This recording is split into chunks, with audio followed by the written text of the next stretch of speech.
kali ini saya akan menjelaskan tentang modul 2 yang berjudul ekstraksi alumina dari lumpur.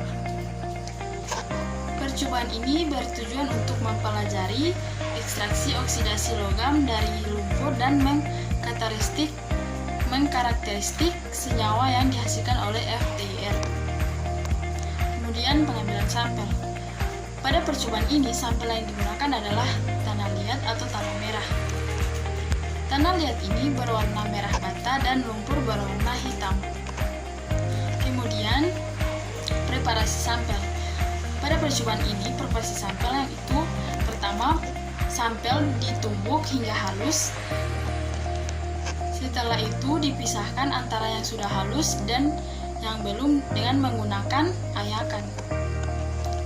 Kemudian proses praktikum. Pada proses ini terdapat dua metode. Pada metode pertama dilakukan dengan mengambil 2,5 gram sampel yang telah dikalsinasi, kemudian memasukkan ke dalam gelas kimia dan menambahkan 15 ml larutan NaOH 2 molar. Kemudian mengaduk selama 30 menit. Tujuan penambahan NaOH ini adalah untuk aktivitas secara kimiawi, sehingga dapat membuka pori-pori lumpur dan menghilangkan zat pengotor. Tujuan dari pengadukan ini adalah kemudian diaduk menggunakan magnetic stirrer. Tujuan dari pengadukan ini adalah agar NaOH dapat larut sempurna dalam tanah lempung, sehingga aktivitas berjalan maksimal.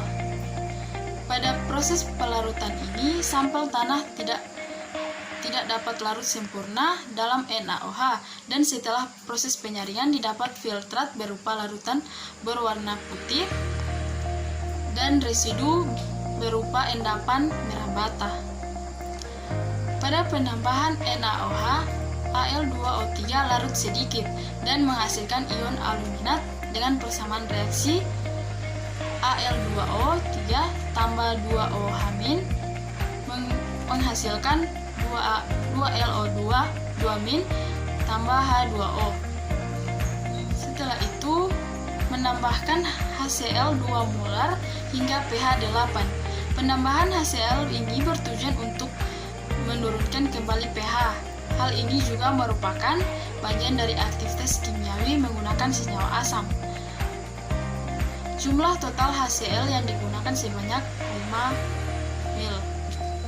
Proses penambahan HCl menyebabkan warna larutan atau filtrat menjadi endapan putih dan keruh serta terbentuk sedikit endapan dengan persamaan reaksi Al2O3 tambah 6 HCl menghasilkan 2 AlCl3 tambah 3 H2O.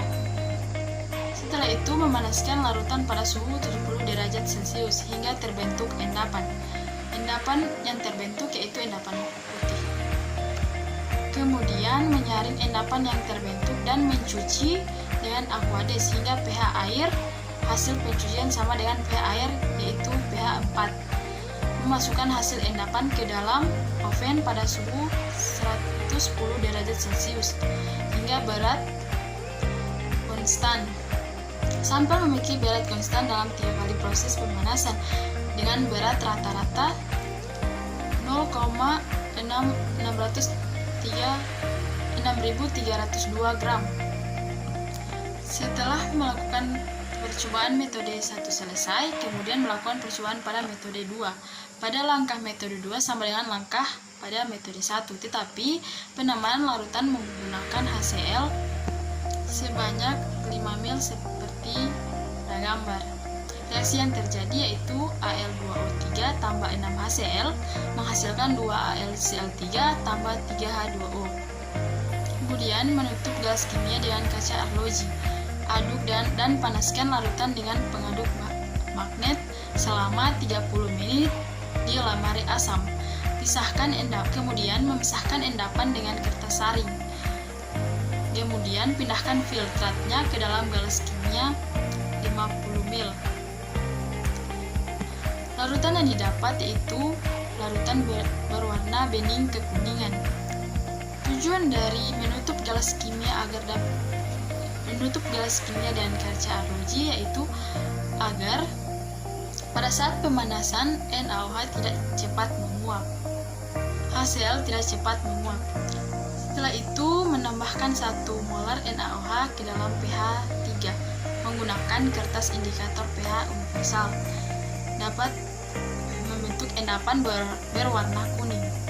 Setelah itu pisahkan endapan yang terbentuk saat filtrat dan menambahkan NaOH 1 molar hingga pH 8.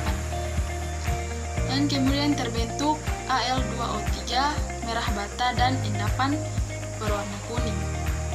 Jika dibandingkan antara metode 1 dan metode 2, maka dapat disimpulkan bahwa metode yang paling efektif untuk mengekstraksi alumina adalah metode 1 yang menggunakan aktivasi dengan basah dibanding dengan metode 2 yang menggunakan aktivasi dengan asam.